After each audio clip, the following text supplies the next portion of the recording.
नमः। अज्ञानतिमिरान्धानां ज्ञानाञ्जनशलाकया नेत्रमुन्मीलितं येन तस्मै श्री गुरुवे नमः। 4 प्रकार की गतियां बताई गई है,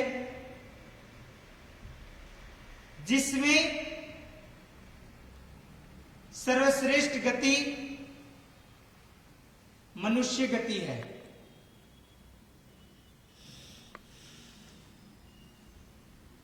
भाग्यशाली किसी को मनुष्य गति मिलती है तो किसी को नरक गति मिलती है, किसी को देव गति मिलती है तो किसी को तिर्यंज गति मिलती है। भाग्यशाली ये सब कुछ कर्म के अनुसार चलता है। कहा जाता है कि जैसी करनी वैसी भरणी, यानी कि जैसा आप करोगे वैसा आप पाओगे। यानी कि दुनिया जैसे पृथ्वी एक प्रकार से गोलाकार की तरह ही कुछ है, और बॉल जिस तरह से फेंका जाता है, जितनी तेजी से उतनी ही तेजी से वो वापिस रिटर्न आने का प्रयत्न होता है। यानी कि इसका सीधा मतलब यह है कि आप जैसे जिस प्रकार से कर्म बांधोगे उसी प्रकार और वैसे ही आपको भोगने का वक्त आ सकता है। भाग्यशाली दुनिया के अंदर, परिवार के अंदर, घर के अंदर हम देखते हैं जिस बालक या तो बालकी का जन्म एक साथ में हुआ हो, यानी कि जो ट्विंस जन्म लिए हुए हो, जन्म साथ में हुआ, परंतु मृत्यु देखो तो दोनों के बीच में बहुत बड़ा अंतर दिखाई देता है। एक ही मां बाप के 2 संतान हो, एक खूब धनवान बन जाता है और एक गरीब का गरीब रह जाता है। एक का शरीर देखो तो वो बलवान दिखाई देता है, दूसरा को देखो तो वो निर्बल दिखाई देता है। एक को देखो उसका रंग रूप कुछ अलग होता है, दूसरे का देखा जाए तो रंग रूप कुछ अलग ही प्रकार का दिखाई देता है।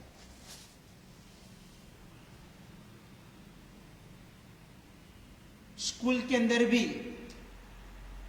टीचर, शिक्षक सबको एक जैसी शिक्षा देते हैं, परंतु किसी के 80-90% आते हैं और कोई बेचारा 35 मार्क लाने के भी फाफे हो जाते, मान करते हुए पास होता है। एक ही माँ बाप के 2 संतान हो, कोई हाइटेड होता है और कोई बेचारा टिंगू होता है।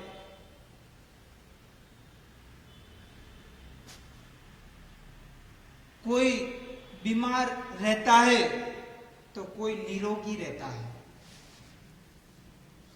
कोई बुद्धिशाली होता है तो कोई बेचारा बुद्धू भी होता है। ये सब कुछ कर्म के अनुसार चलता रहता है। जैसे कहा जाता है कि पूर्व भव के अंदर किए हुए कर्म के मुताबिक व्यक्ति अपना जीवन व्यतीत करता है। यानी कि व्यक्ति के जीवन काल में सुख आता है, दुख आता है, वो सब कुछ कर्म के अनुसार होता रहता है। भाग्यशाली अगर समझ लो कि हमने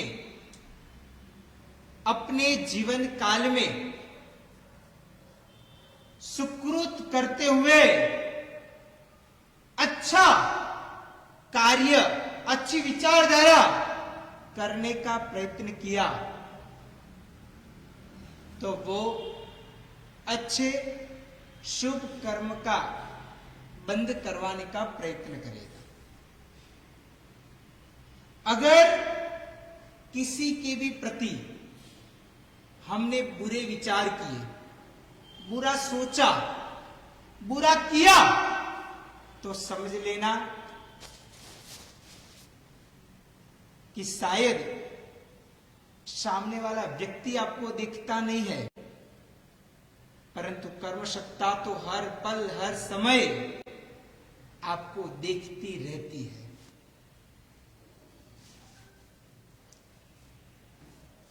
जैसे जीवन काल के दौरान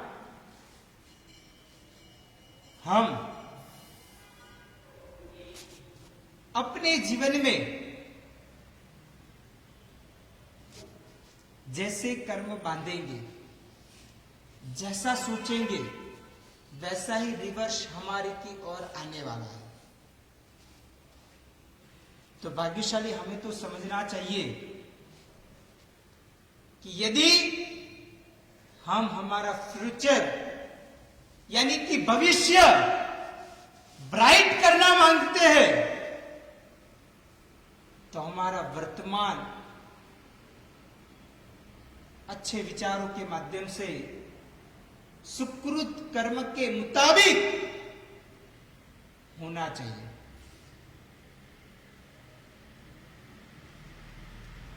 अगर समझ लो कि हमने आम का बीज जमीन के अंदर बोया है, तो वो जरूर आम ही पकेगा, परंतु कुछ अलग प्रकार की चीजें डाली हुई और फिर सोचे कि खातर डाला, पानी डाला, सूर्य प्रकाश इत्यादि मिलने का प्रयत्न हुआ और आम पकेगा, तो वो कभी भी पकने वाला नहीं है। इसलिए कहा जाता है कर्म नचावत तिम ही नाचत, यानी कि हम सभी कर्म सत्ता की कठपुतली के समान है। जैसे कर्मसत्ता नचाना चाहती है, वैसे नचा सकती है। भाग्यशाली इस बार मार्च एंडिंग के अंदर कोई व्यापारी वर्ग ने यदि सोचा कि इस साल का 1 करोड़ रुपए का टर्नओवर हुआ, तो विचार वो व्यापारी करेगा कि कुछ बिजनेस प्रगति की ओर, प्रोग्रेस की ओर आगे बढ़ना चाहिए, तो आने वाले साल कुछ 1.5 करोड़, 2 करोड़, 2.5 करोड़ की और हमारा ये बिजनेस चले, उसके लिए प्रोडक्शन बढ़ाना पड़े तो प्रोडक्शन बढ़ाओ, उसके लिए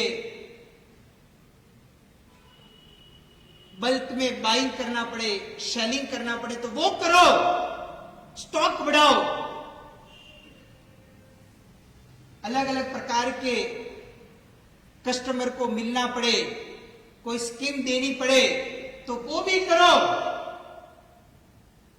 परंतु आखिर में वो सेल्स बढ़ेगा तो टर्नओवर बढ़ने का प्रयत्न होगा, और जैसा टर्नओवर बढ़ेगा तो मार्जिन के मुताबिक हमें बिजनेस के अंदर प्रॉफिट पाने का प्रयत्न होगा। यानी कि सीधा मतलब यह है कि इच्छा करना, विचार करना वो हमारे बस की बात है कि इस बार 1 करोड़ रुपए का टर्नओवर हुआ, आने वाले साल 2 करोड़ का टर्नओवर होना चाहिए, वो इच्छा करना वो हमारे बस की बात है। परंतु वो इच्छा को परिपूर्ण करना या नहीं करना वो कर्मसत्ता के हाथ की बात कही जाती है।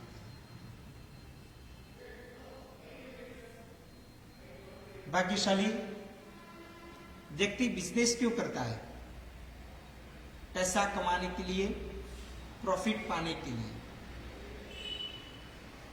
तो क्या हर एक व्यक्ति जो भी बिजनेस करने वाला है वो प्रॉफिट ही करता है? नहीं। कई सारे ऐसे लोग देश और दुनिया के अंदर हैं कि वो लोग निकले हैं प्रॉफिट करने के लिए, बिजनेस करने के लिए, परंतु कोई ना कोई तरीके से खामी रह जाती है और नुकसान की गाय के ऊपर वो चले जाते हैं। तो ये सब कुछ हमें पता चल सकता है कि आखिर में ये सब कुछ कर्म के अनुसार होता रहता है।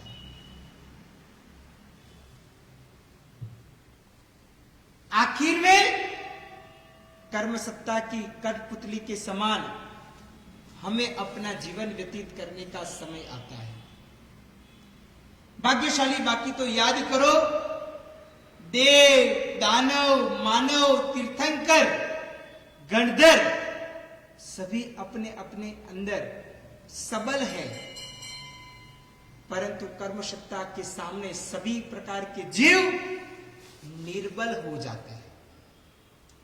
यानी कि तीर्थंकर भगवान भी क्यों ना हो,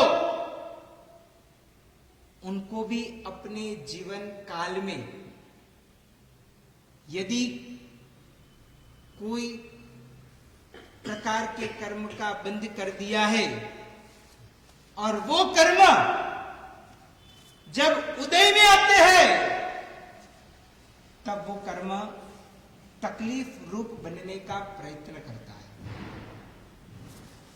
भाग्यशाली कर्म जैसे प्रकार के बांधेंगे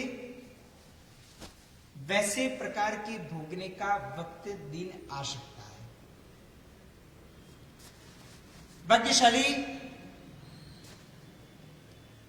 पांजरापोल के अंदर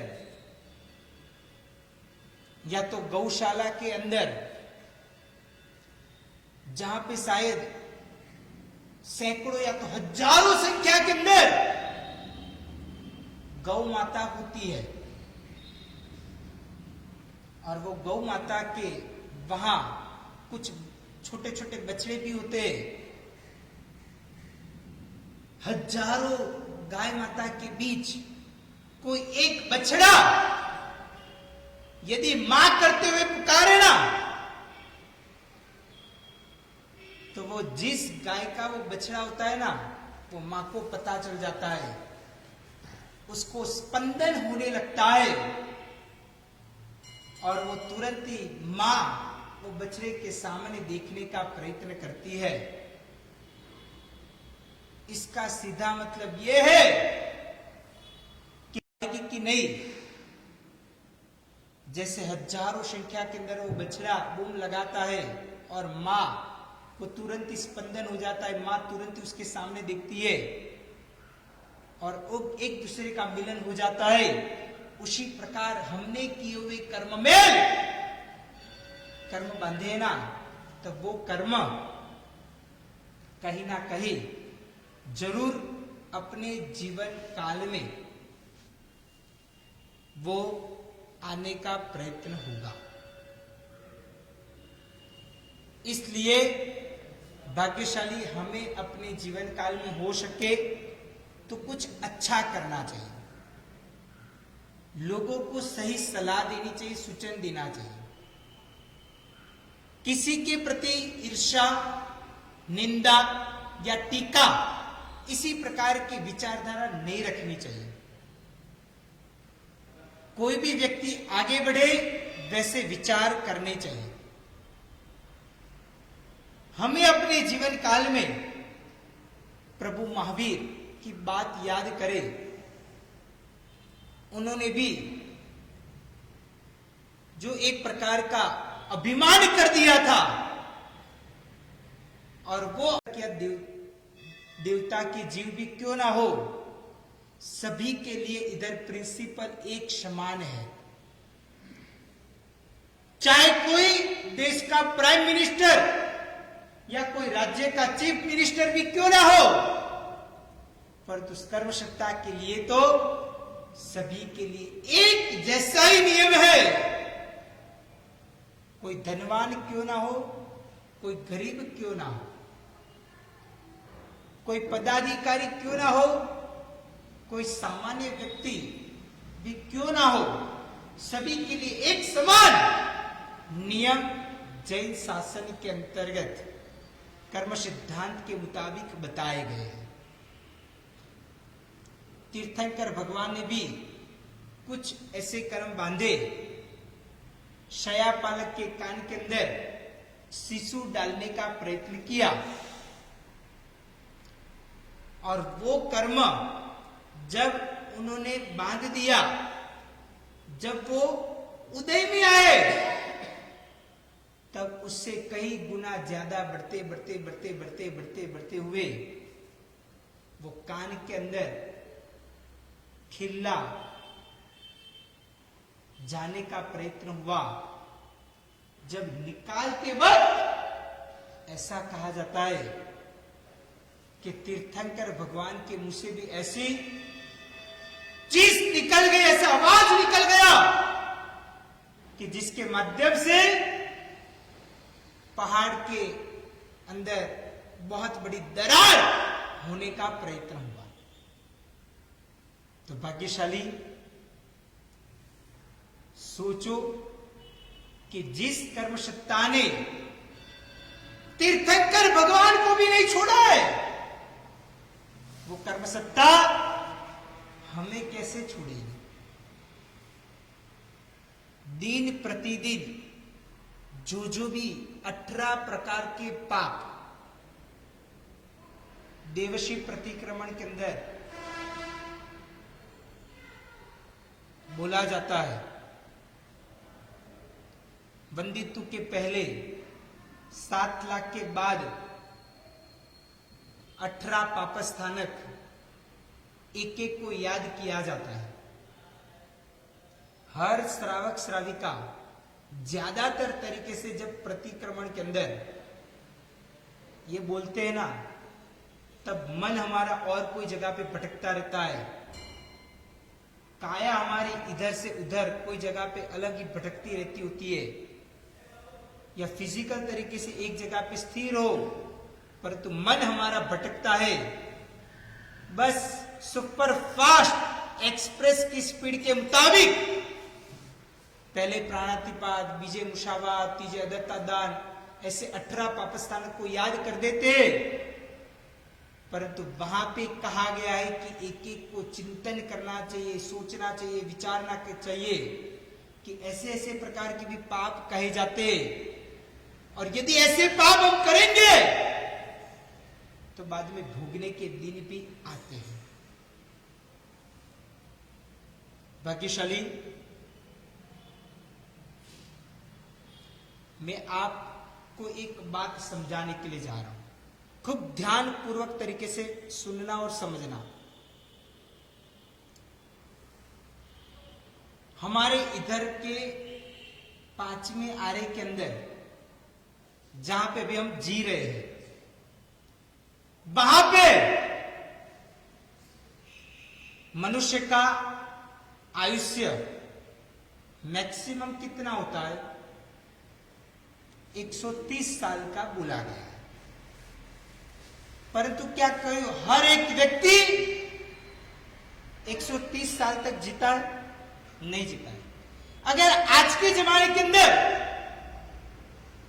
किसी को कहा जाए कि आपका आयुष्य मैक्सिमम आप क्या सोचते हो, तो वो कहेंगे कि 60 साल, 70 साल, 80 साल, 90 साल मैक्सिमम कहा जाए तो वो 100 साल तक शायद सोच सकता है। उसके बाद सूर्य प्रतिक्रमण इत्यादि तो करेंगे ना।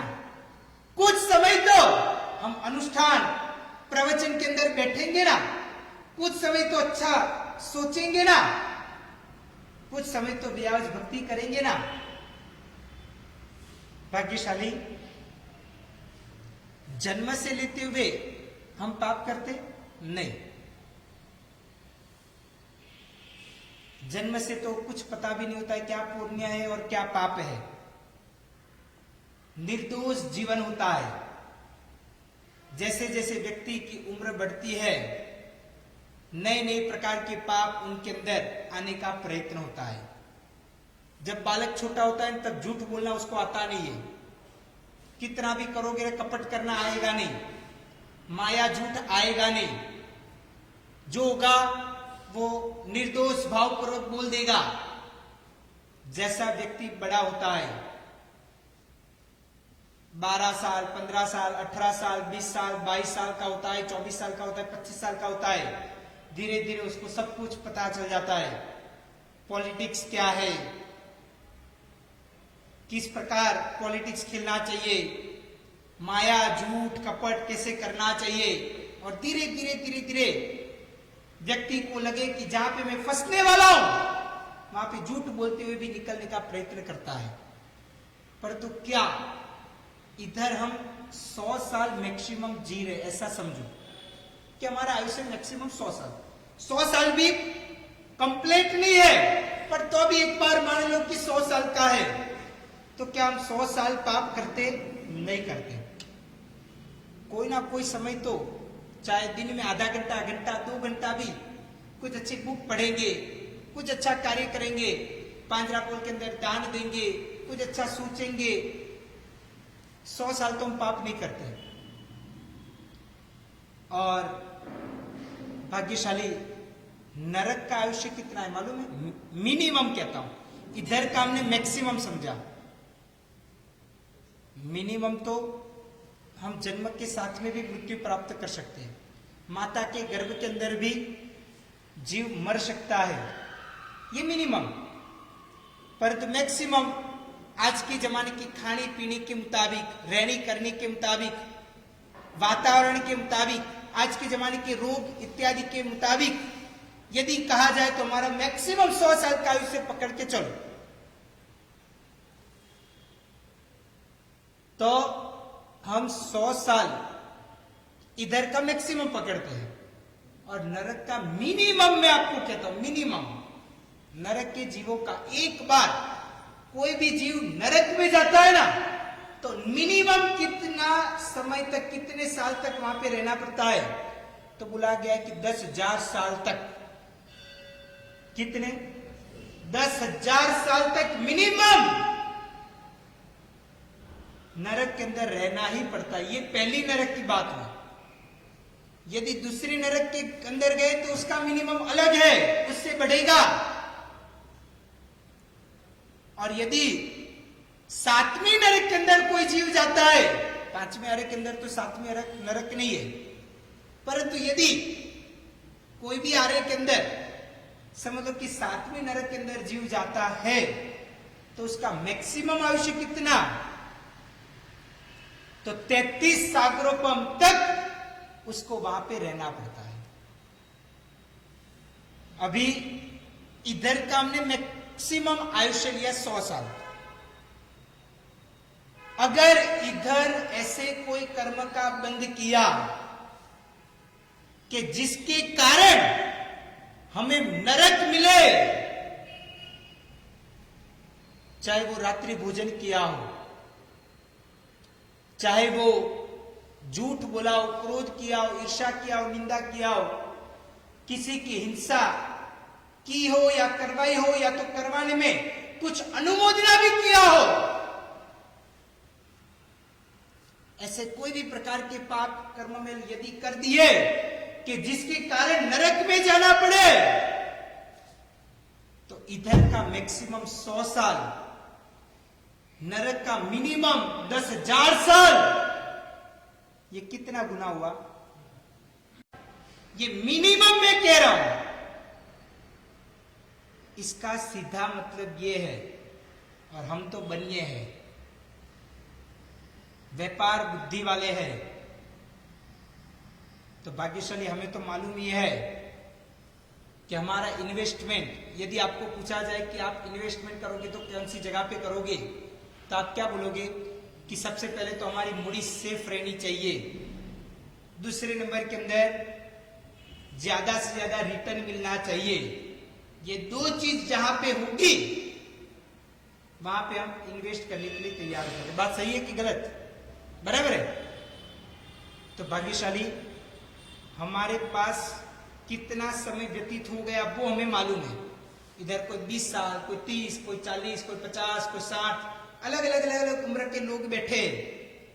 मालूम है कि मेरे 20 साल हो गए, मेरे 30 साल हो गए, मेरे 40 हो गए, मेरे 50 हो गए, 60 हो गए, वो सबको मालूम है। पर तो अभी कितना जीने वाला हूं वो किसी को मालूम नहीं है। तो भाग्यशाली यही चीज हमारे लिए बेहतरीन होगी कि चलो हमें कितना जिएंगे वो मालूम नहीं है, परंतु कैसा जीना है वो तो हमारे हाथ में है ना। कैसा हमने अब तक जी लिया उसको जाने दो, जो समय चला गया वो वापस आने वाला नहीं है। परंतु अभी जो नया समय आने वाला है उसका सुधारा कैसे करना वो तो हमारे हाथ में है ना। इसलिए भाग्यशाली हमें अपने जीवन काल के दौरान कहा जाता है कि जहर, पॉइजन, वो खाना कि नहीं खाना, पॉइजन लेना या नहीं लेना वो हमारे बस की बात है। आपको मालूम है कि सामने ये डब्बी के अंदर पॉइजन है, जहर है, उसको लेना या नहीं लेना, शरीर के अंदर आरोगना या नहीं आरोगना वो हमारे बस की बात है। परंतु यदि वो जहर लेने के बाद मरना या नहीं मरना वो हमारे बस की बात रहेगी? नहीं रहेगी। सेम डिट्टो वैसा ही है कि कोई पाप का आचरण करना या नहीं करना वो अभी भी हमारे बस की बात है। किसी का बुरा करना या नहीं करना वो हमारे बस की बात है। परंतु कुछ पाप कर दिया उसके बाद उसका परिणाम भोगना या नहीं भोगना वो हमारे बस की बात नहीं रहेगी। वो तो जब उदय में आएंगे ना तो भोगना ही पड़ेगा। वो जरूर तकलीफ रूप बनेगा। कहा जाता है ना, हंसते हंसते हुए कर्म बांध दिया, रोते रोते हुए भी छूटेगा नहीं। यानी कि प्रमाद के अंदर हंसते हुए मजाक मस्ती में कोई कर्म बांध दिए ना, आंखों में से अश्रु की धारा निकलेगी, तब हो जाएंगे। पर तो भी वो कर्म भोगना ही पड़ेगा, वो तकलीफ वेठनी ही पड़ेगी। इसलिए भाग्यशाली हमें अपने जीवन काल में जहर खाना या नहीं खाना वो हमारे बस की बात है, तो उसके बाद मरना या नहीं मरना वो हमारे बस की बात रहती नहीं है। वैसे ही कर्म करना या नहीं करना बुरे कर्म करना या नहीं करना वो हमारे बस की बात है। अभी भी हम समझदार है, दिल और दिमाग दोनों चलता है, समझदार है, तो वो सब कुछ हमें मालूम है। पर तो उसके बाद भोगना या नहीं भोगना वो हमारे बस की बात नहीं रहेगी। वो अगर किया है तो भोगना ही पड़ेगा।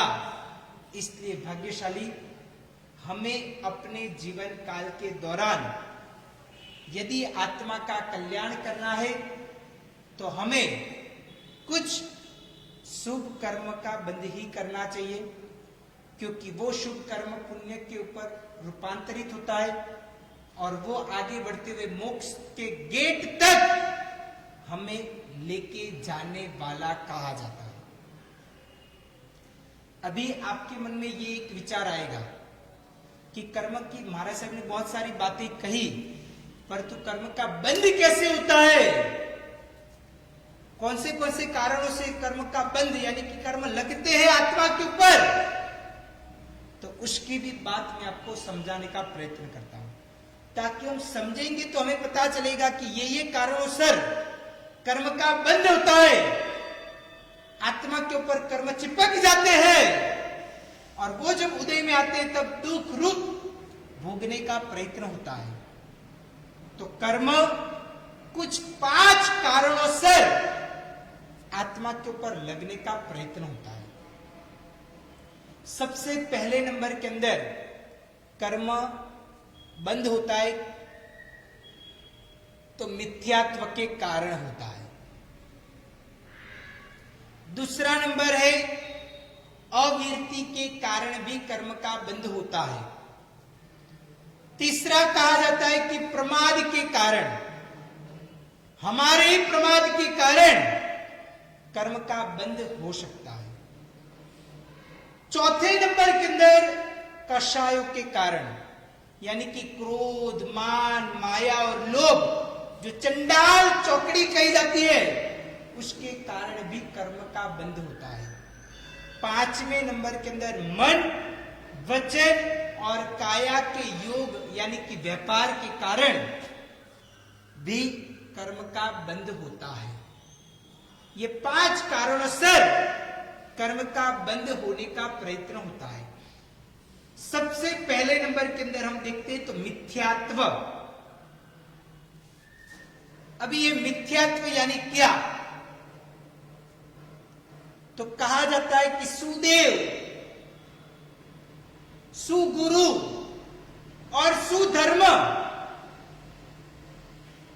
वितराग परमात्मा ने कहे हुए जीव विकेरे तत्वों के प्रति अरुचि यानी कि अश्रद्धा होना, इसी को मिथ्यात्व कहा जाता है।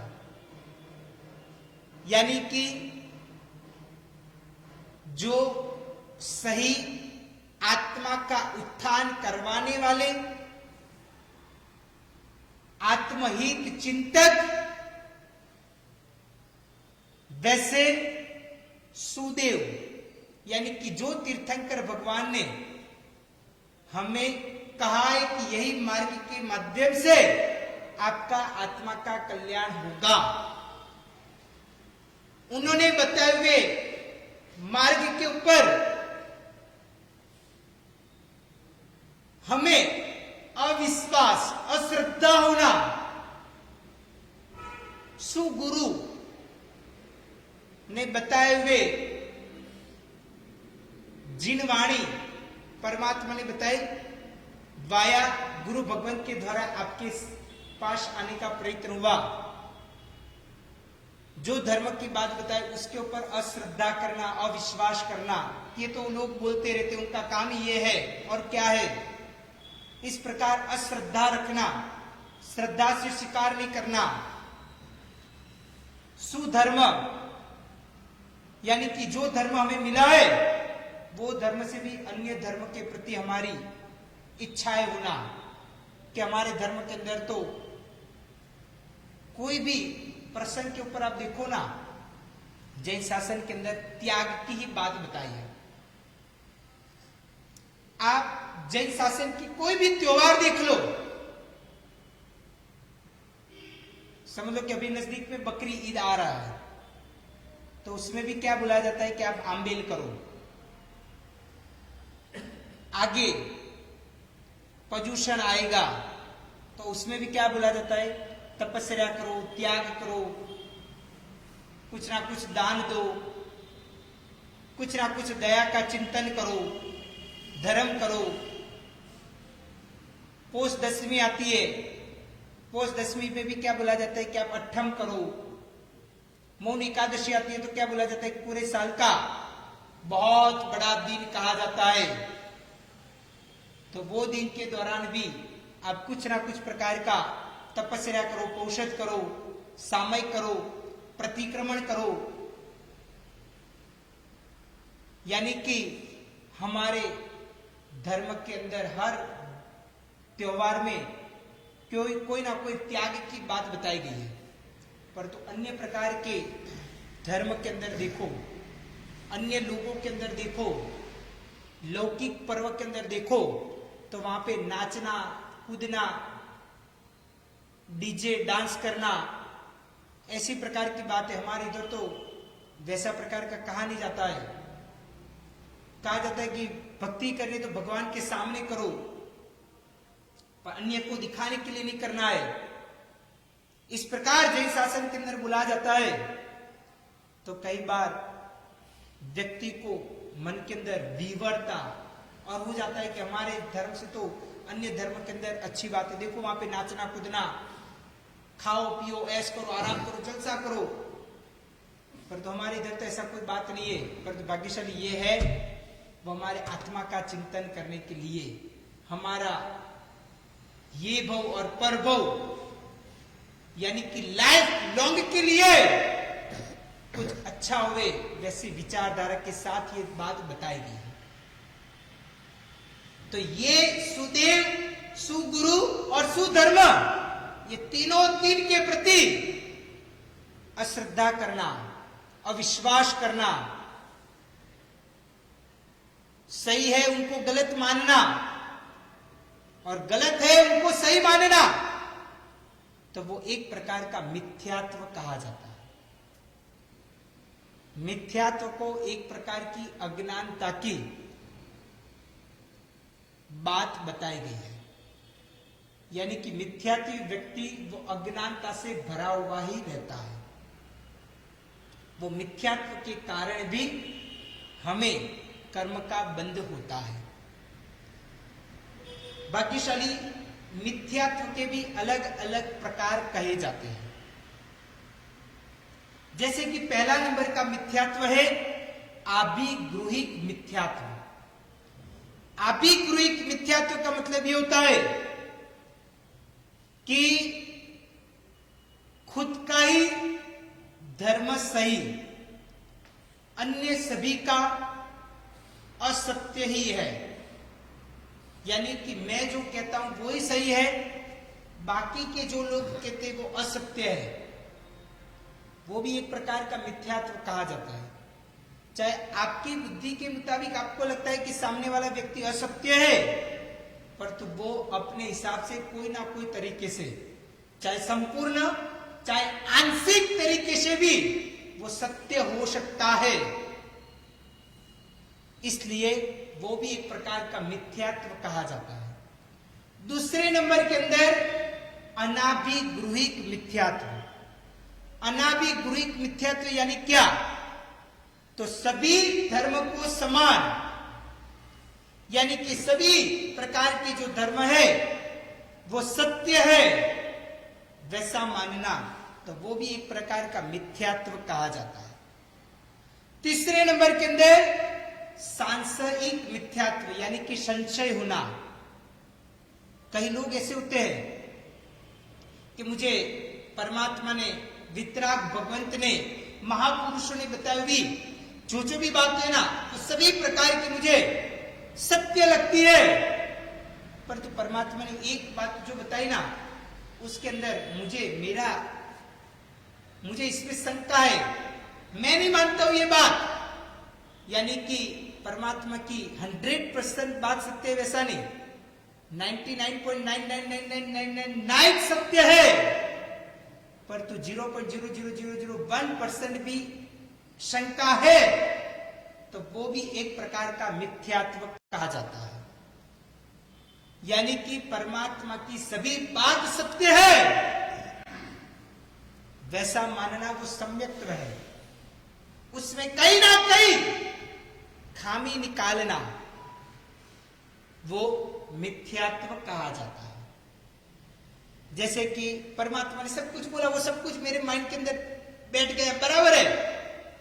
पर तो कोई लोग ऐसा भी मानते हैं कि परमात्मा ने रात्रि भोजन परित्याग करना वो बोला ना, वो मेरे मगज में नहीं बैठता है कि रात्रि को भी जीवों की उत्पत्ति हुए वो नहीं खाना चाहिए, वो मेरे मगज में नहीं बैठता, बाकी सब कुछ बैठता है। कई लोग ऐसा भी सोचते हैं कि परमात्मा ने बोला कि वो सब कुछ मेरे मगज में बैठता है, ये नहीं खाना चाहिए, ये खाना चाहिए, ये नहीं खाना चाहिए, ये खाना चाहिए, ये नहीं करना चाहिए, ये करना चाहिए, मैं सब कुछ मानता हूं। तो परमात्मा ने वो जो बोला ना कि आलू के अंदर सुई का अग्रभाग होना, वहां पे भी अनंता जीव होते हैं, दिखाई तो देते हैं नहीं। परमात्मा ने बोल दिया तो क्या वो बात सत्य होगी? वो मेरे मगज में बैठता नहीं है। अगर इतनी छोटी सी भी बात यदि आपको नहीं बैठती तो समझ लेना कि आपके अंदर भी सांशयिक नाम का मिथ्यात्व कहा जाता है। यानी कि परमात्मा की जो बात है वो ही सत्य है, ऐसा सिर्फ बोलना नहीं, हमारे हर रोम के अंदर, आत्मा के अंदर, मन के अंदर ये बात बैठ जाना चाहिए। तो ये तीसरा नंबर का सांशयिक मिथ्यात्व हमने कहा। चौथे नंबर के अंदर अनाभोगिक मिथ्यात्व।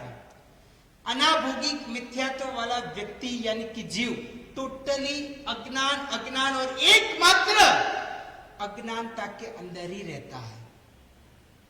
जैसे कि एकेंद्रियादि जीव, जो एक इंद्रिय होते वो जीव को कुछ ज्ञान नहीं होता है, भविष्य का वो कुछ विचार नहीं करते क्योंकि उतना ज्ञान ही नहीं होता है, तो वो अनाभोगिक मिथ्यात्व कहा जाता है।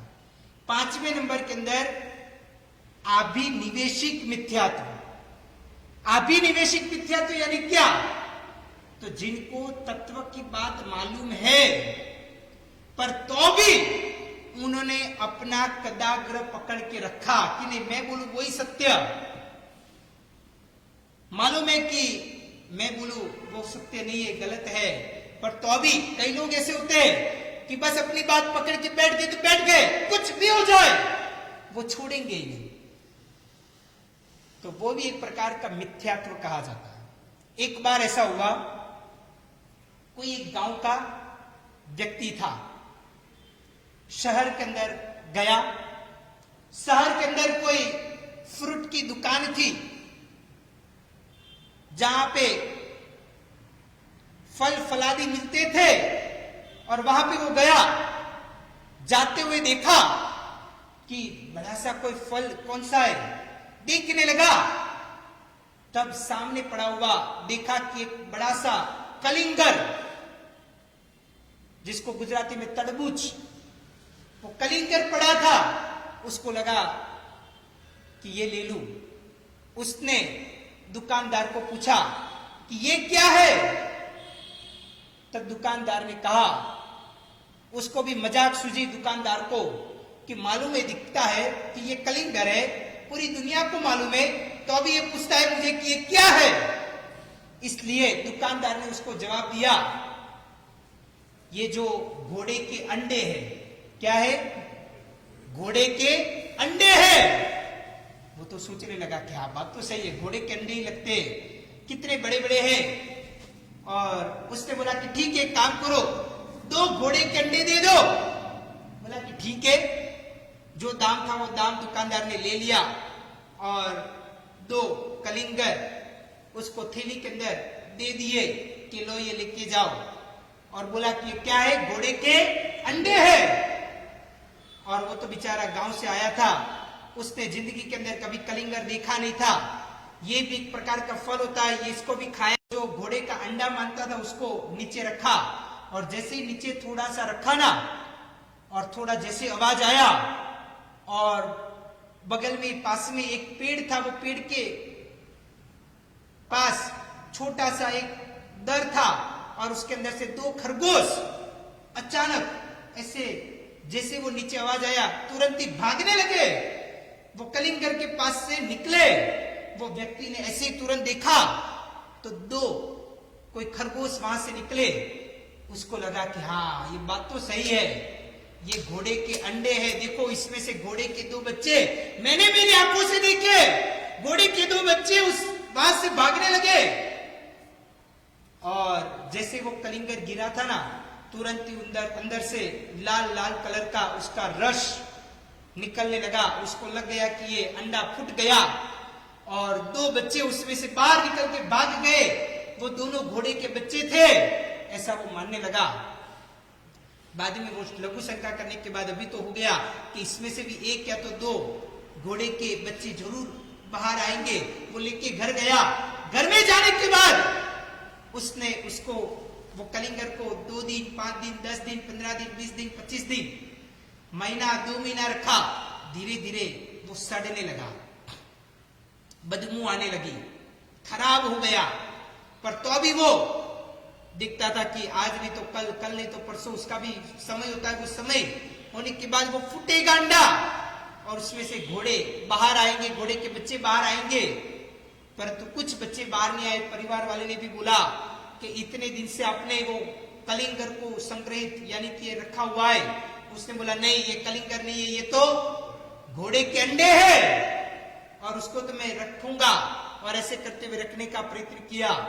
फिर आखिर में बोला जाता है बस इसका ही मतलब मिथ्यात्व कहा जाता है। यानी कि दूसरे व्यक्ति ने आपको कहा कि ये घोड़े के अंडे नहीं है, ये कलिंगर है, सही बात समझाई, कहा, पर तो भी नहीं, बस मेरी ही बात सत्य, मैं जो बोल रहा हूं वही सत्य। इस प्रकार हमारी बात को कदाग्र तरीके से पकड़ के बैठ जाना, उसका ही सीधा मतलब होता है कि मिथ्यात्व। हमारे जैन शासन के अंदर स्यादवाद की बात बताई गई है। अगर समझ लो कि आधा ग्लास पानी भरा हुआ है और आधा ग्लास खाली है, तो 2 व्यक्ति को आप पूछोगे कि ये ग्लास में क्या है। इस प्रकार हमारा कोई भी प्रकार का कदाग्रह नहीं रखना चाहिए। बस हमें अपने जीवन काल के अंदर सामने वाला व्यक्ति भी सत्य हो सकता है, वो भी सत्य हो सकता है, वैसी प्रकार की विचारधारा होनी चाहिए। तो ये एक प्रकार के मिथ्यात्व की बात हुई कि मिथ्यात्व के माध्यम से भी कर्म का बंध होता है।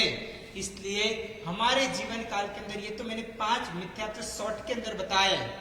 आगे चतुर्मास के दौरान मिथ्यात्व एक एक विशिष्ट तरीके से हमारे घर घर के अंदर हमारी कहां पे खामियां आती है, कहां पे हम अपने जीवन काल के अंदर तो मिथ्यात्व हमारे जीवन काल के अंदर आ चुका है, परंतु शायद हमें उसका ज्ञान नहीं है, उसका भान नहीं है। परंतु भाग्यशाली अभी भी कोई डरने की जरूरत नहीं है। जब से उठे ना तब से सूर्योदय हुआ, वैसा समझते हुए चलो आज हमारी आंख खुली तो आज से हम कुछ ना कुछ ज्ञान की ओर, शास्त्र के अंदर बताए हुए सिद्धांत की ओर, तत्व चिंतन की ओर कुछ आगे बढ़ते हुए अपने आत्मा का कल्याण के मार्ग की ओर बढ़े। और भाग्यशाली याद रखना कि पाप करना है तो 100 बार विचार करना।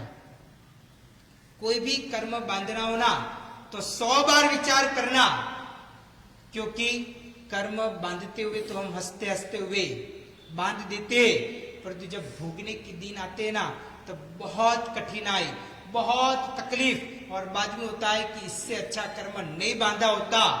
थोड़े समय की मजा कहीं सागरोपम, कहीं हजारों लाखों साल की सजा के अंदर परिणत हो सकता है। इसलिए हमें अपने जीवन काल के दौरान ये कर्म के सिद्धांतों को समझना चाहिए, कर्म सत्ता की ये जैन शासन की बाबतों को समझते हुए अपने आत्मा का कल्याण करना चाहिए।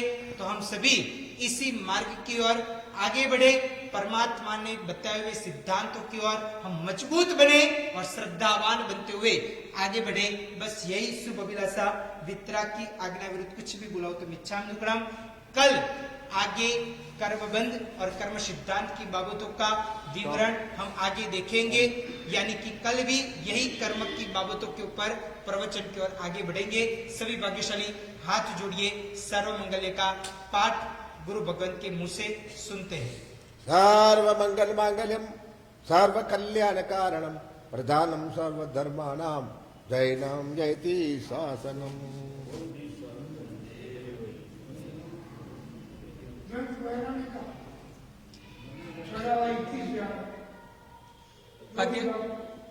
भाग्यशाली ग्रंथ वैरानिका नकरा 31,000 रखा गया है। इस बार चतुर्मास के दौरान 2 ग्रंथ रखे गए हैं। एक तो है श्रावक जीवन के 36 कर्तव्य, बहुत अद्भुत है, मार्मिक है, और जिसके माध्यम से आप ऐसा मत समझना कि सिर्फ कोयंबटूर के लोग